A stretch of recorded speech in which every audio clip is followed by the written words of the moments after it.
প্রণাম। আমার সকল গুরুবর্গের শ্রীচরণে আমার কোটি কোটি দণ্ডবত প্রণাম। এই আমাদের ভক্ত গৃহে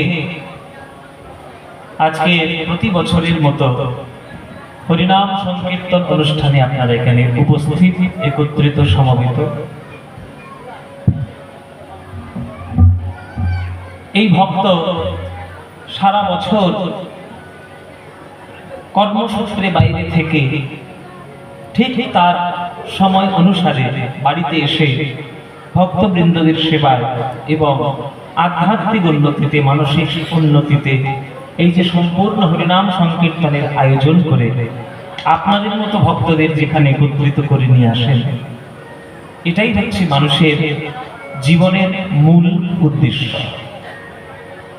আপনি সৎ কর্ম করে, উদ্দেশ্য যদি আপনার সৎ থাকে আপনার জীবনে, তাহলে যে কোনো কাজ, সে ছোট হোক বড় হোক, হ্যাঁ অন্যায় কাজ ছোট হোক বড় হোক, যদি তার জীবনের সৎ উদ্দেশ্য থাকে তাহলে প্রত্যেকটি উদ্দেশ্যে সে অবশ্যই সাফল্যমণ্ডিত হবে।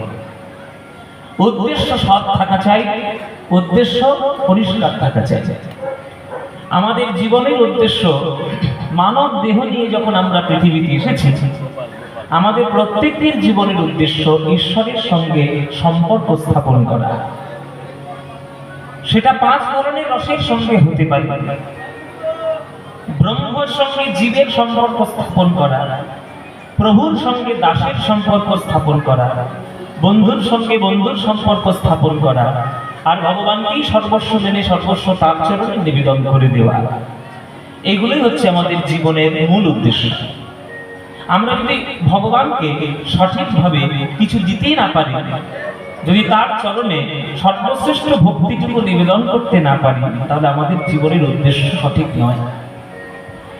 ওই জন্য 24 ঘন্টার মধ্যে সংসারের 24 ঘন্টায় আপনার 24 ঘন্টাই সংসারের জন্য দেন, কিন্তু 24 ঘন্টা সংসারের মধ্যে থেকে 24 ঘন্টা না দিয়ে যদি 1 ঘন্টা অন্তত ঈশ্বরের জন্য আপনি নিজেকে সঁপে দেন, তবেই আপনার জীবনের উদ্দেশ্যটা সফল হবে।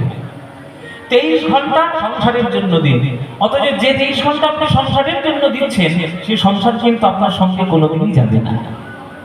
কিন্তু 1 ঘন্টা যদি ভগবানের সঙ্গে সম্পর্ক আপনি স্থাপন করতে পারেন, ওই 1 ঘন্টাই ভগবানের সঙ্গে সম্পর্কে আপনার যদি কৃপা হয় সঠিকভাবে, ওই 1 ঘন্টাতেই আপনি ভগবানের অন্তরঙ্গ ভক্ত হয়ে চিরকালের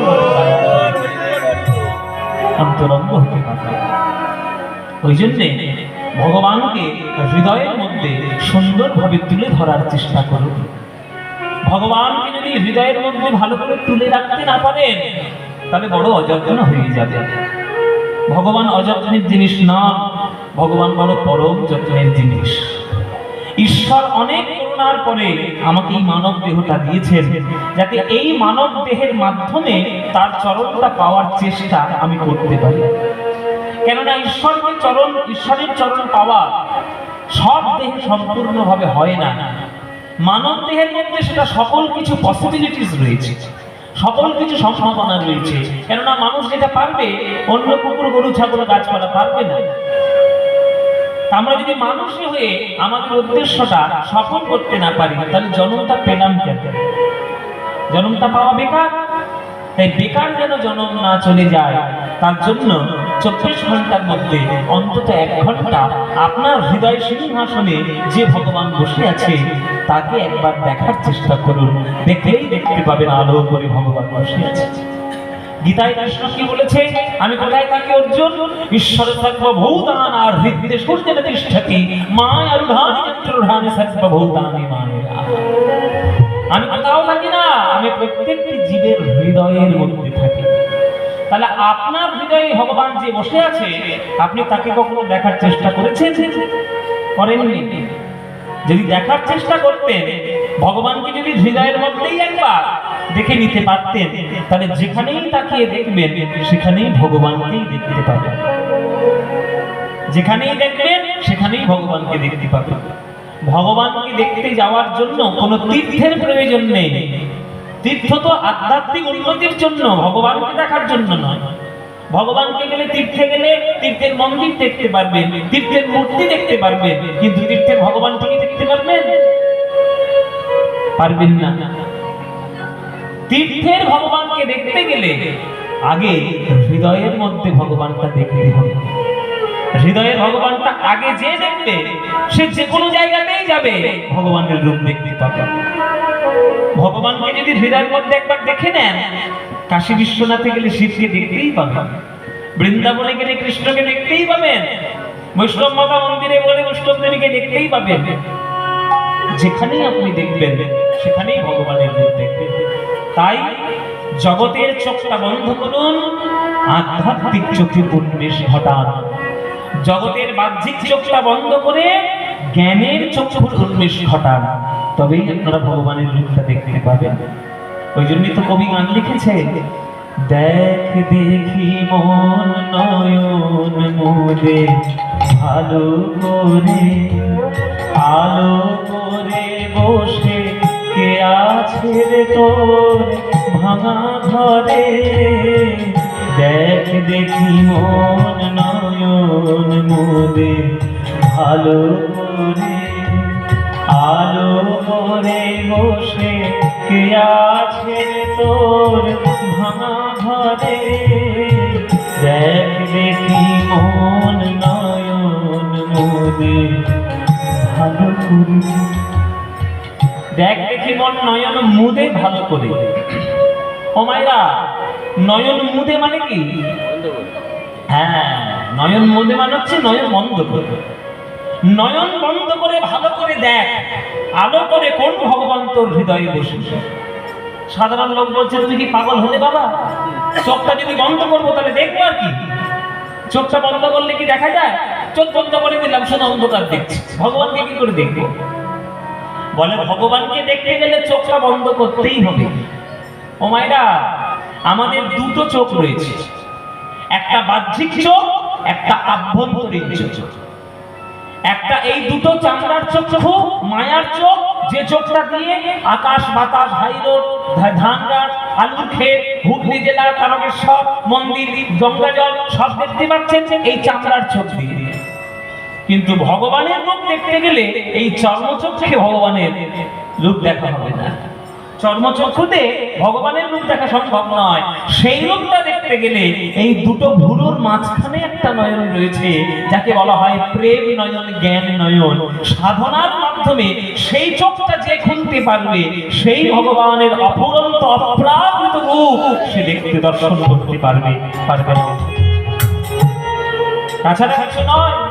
ওই জন্য নয়ন মুদে আসল চোখটা খোলো, বাইরের চোখটা বন্ধ করে ভেতরের চোখটা খোলো, দেখবে আলো করে বসে কে আছে রে তোর ভাঙা ঘরে। দেখ দেখি মন নয়ন মুদে ভালো করে, আলো করে বসে কে আছে ভাঙা ঘরে।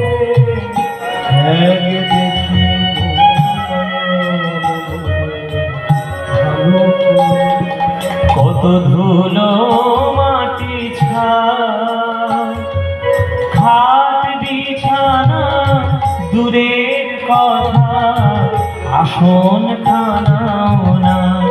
কত ধুলো মাটি ছাই, খাট বিছানা দূরের কথা, আসন খানাও। গানের কথাগুলো বুঝুন মায়েরা। এসব গান হচ্ছে মধুর মতো। মধু আবার সবার ভাগ্যে হয় না, মধুর মতো গান। মধু খেতে গেলে, মধু পেতে গেলে মৌমাছি হতে হবে। মাছি হলে মধু পাওয়া যায় না। কোন মৌমাছির চাকে দেখেছেন মাছি গিয়ে ঘুরঘুর করতে? মাছি কখনো মধু খায়? মাছি কি খায়? যত জগতের আবর্জনা, কু আবর্জনা, নোংরা জিনিস, তার উপরে গিয়ে মাছি বসে। আর জগতের সব থেকে সুন্দর জিনিস কোনটা? ফুল, তার মধ্যে গিয়ে মাছি বসে না, মৌমাছি বসে। এই গানগুলো হচ্ছে মধুর মতো, ভালো করে শুনুন। কত ধুলো মাটি ছাই, খাট বিছানা কিন্তু দূরের কথা, আসনখানাও নাই। এই যে আপনাদের এখানে কীর্তন হবে, এর জন্য নিশ্চয়ই আপনাদের বাড়িতে আত্মীয় এসছে তো মায়েরা? আত্মীয় এসেছে তোমার বাড়ি, তুমি মনে করো খুব গরিব মানুষ, তোমার বাড়িতে পয়সা নেই, তুমি সারা বছর একটা ছেঁড়া কাঁথায় শুয়ে কাটিয়ে দাও। কিন্তু আত্মীয় যখন তোমার বাড়িতে আসবে, তুমি তাকে ছেঁড়া কাঁথায় শুতে দিতে পারবে? কি দেবে তাকে? যে কোনো হোক একটা পরিষ্কার কাঁথা পেতে দেবে, পরিষ্কার কাঁথা পেতে দেবে। তাহলে আত্মীয় এসেছে বলে বিছানার চাদরটা, বিছানার কাঁথাটা পরিবর্তন করলে, জগতের সব থেকে বড় আত্মীয় ভগবান কৃষ্ণ, তিনি তোমার হৃদয়ে এসে বসবে। ওই কৃষ্ণের জন্য তো হৃদয় সিংহাসনটা কখনো পরিষ্কার করলে না, হৃদয়টা তো কখনো পরিষ্কার করেননি না। কাম, ক্রোধ, লোভ, মোহ, মদ, মাৎসর্য, হিংসা, বিদ্বেষ, জাল, জুয়া, চুরি সব মনের মধ্যে নোংরা করে রেখেছে। আত্মীয় আসছে বলে বিছানার চাদর পরিবর্তন করছো, ভগবান আসলে তোমার হৃদয়ে, ওই নোংরা হৃদয়ে ভগবান কখনো বসে? ভগবান যে আসনটাই বসে, সেই আসনটার নাম হচ্ছে সত্যরূপ আসন। তোমার হৃদয়ে সত্যই নেই, ভগবান বসবে কোথায়? তাই ভগবানের আসন সত্যটা পেতে রাখো, তবে তার উপরে ভগবান বসবে।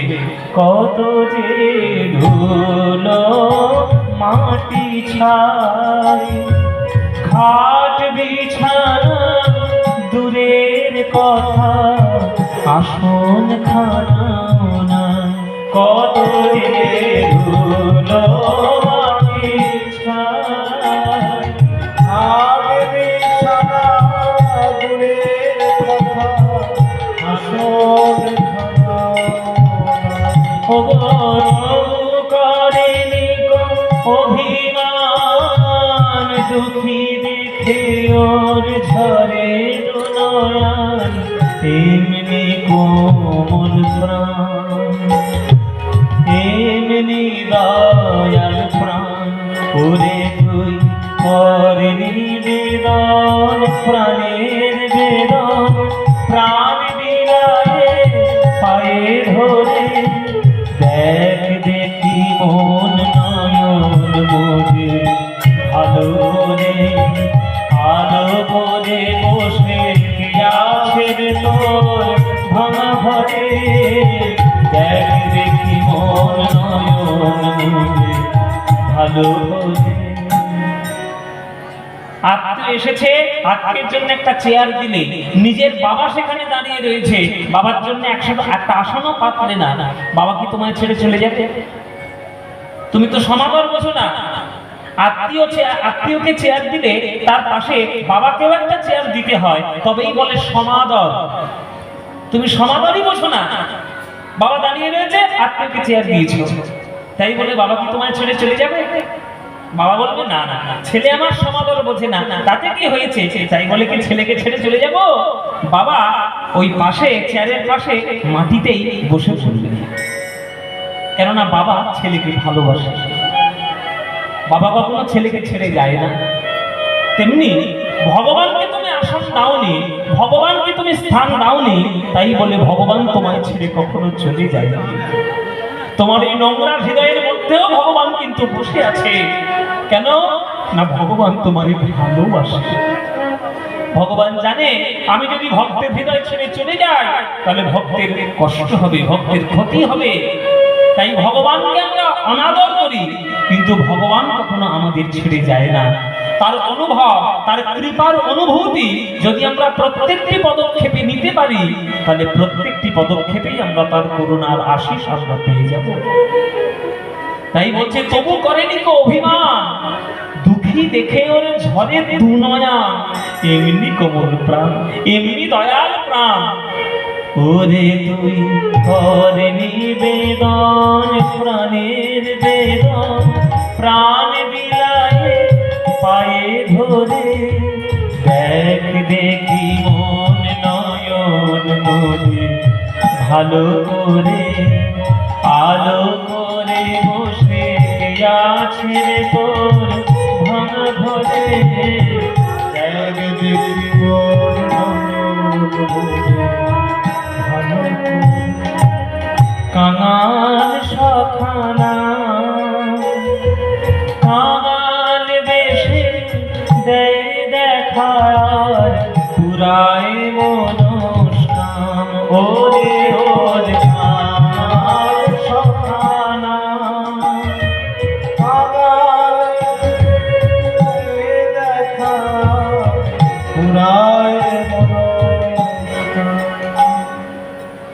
ভগবানকে বলা হয় কাঙালের সখা।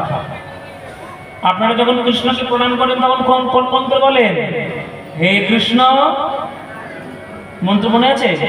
বলুন দেখি, হে কৃষ্ণ করুণা সিন্ধু, সিন্ধু নয় সিন্ধু। সম্বোধন শব্দের সম্বোধনের অর্থে সিন্ধু হয় না, হর্ষ হয় না, ওকার হয়, সিন্ধু। হে কৃষ্ণ করুণা সিন্ধু দীনবন্ধো জগৎপতি গোপেশ গোপীকান্ত রাধাকান্ত নমস্তুতে। তাহলে হে কৃষ্ণ কিসের সিন্ধু? তিনি কিসের সিন্ধু? করুণার সিন্ধু। তাহলে করুণা করবে কারা? যিনি কাঙালের সখা, যিনি দীনবন্ধু, যিনি দয়াময়, যিনি অধম, যিনি গরিব দুঃখী, সবার যিনি ভগবান, তিনি আশীর্বাদ করবেন, কৃপা করবেন। হে কৃষ্ণ করুণা সিন্ধু দীনবন্ধু জগৎপতি গোপেশ গোপীকান্ত রাধাকান্ত নমস্তুতে। সবাই বলি আমরা এই মন্ত্র, মানে সবার মুখস্থ। ভগবানকে কাঙালের সখা বলা হয় কেন? আমরা যতই অর্থ সম্পদে বড়লোক হয়ে যাই না কেন, আমরা সবাই হলাম কাঙাল। আমিও কাঙাল, যার বাড়ি গান করতে তিনিও কাঙাল, মুকেশ আম্বানি উনিও কাঙাল। শুধু টাকার বান্ডিল গুলো বেশি আছে, কিন্তু কাঙাল উনিও। টাকার বান্ডিল বেশি থাকলে বড়লোক হওয়া যায়, এই ধারণাটা থেকে দূরে আসুন। পয়সা কড়ি বেশি থাকলেই সম্পদ থেকে বড় হওয়া যায় না। অনেকের অনেক পয়সা থাকতে পারে, কিন্তু হৃদয়ে যদি ভগবানের প্রতি প্রেম না থাকতে পারে, তুমি জগতের সব থেকে বড় কাঙাল। তোমার থেকে বড় কাঙাল এই জগতে কেউ নেই। তোমার হৃদয়ে শ্রদ্ধা নাই, ভক্তি নাই, প্রেম নাই, করুণা নাই, বিনয় নাই, তুমি কাঙাল। তোমার কিছুই নাই, কেননা জগতের মূল সম্পত্তি এইগুলো।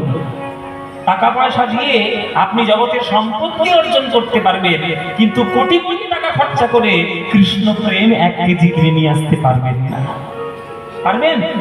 কৃষ্ণ প্রেম 1 কেজি কিনে নিয়ে আসতে 1 কোটি টাকা দিয়ে 1 কেজি প্রেম কোথাও বাজারে পাওয়া যায়? কোন শপিং মলে পাওয়া যাবে?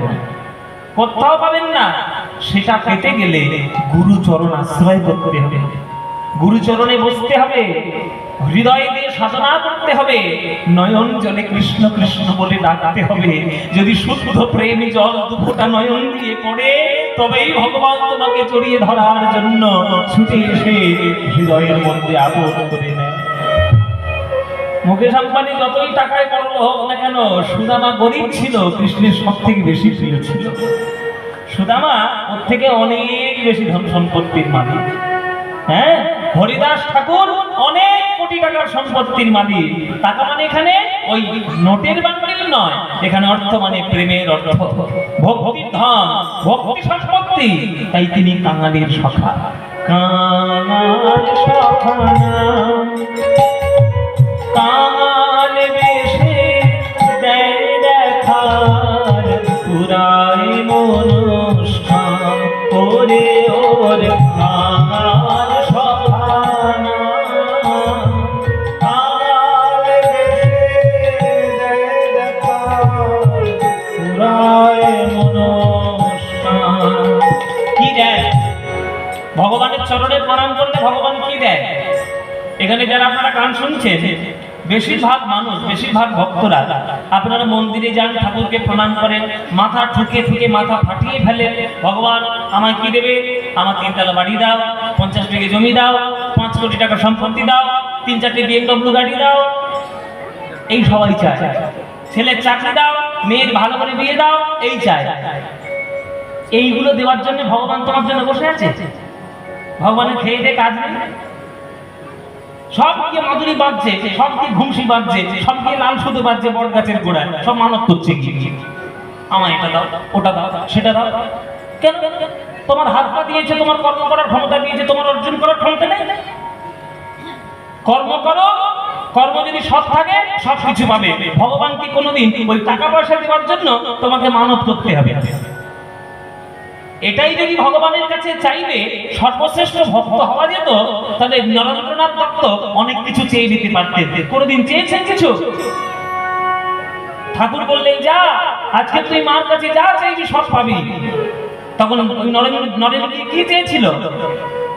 আমায় জ্ঞান দাও, ভক্তি দাও, প্রেম দাও, শ্রদ্ধা দাও। এইগুলো হচ্ছে আসল জিনিস। তাই ভগবানের চরণে কেউ যদি সঠিকভাবে সঠিক জিনিস চায়, তিনি দুই হাত ভরে দেওয়ার জন্য দাঁড়িয়ে রয়েছেন। কি দেবেন? দেখুন গানের মধ্যে বলছে, প্রেম দয়া আর ভরা ভয় দিয়ে হেসে হেসে কত কথা কয়, আর কি দুঃখ রয়, বলো আর কি ব্যথা রয়, ওরে তুই প্রেম জুড়াবি প্রাণ জুড়াবি, অভয় পদে হাত পড়ে দেখ দেখি মন নয়ন মনে ভালো করে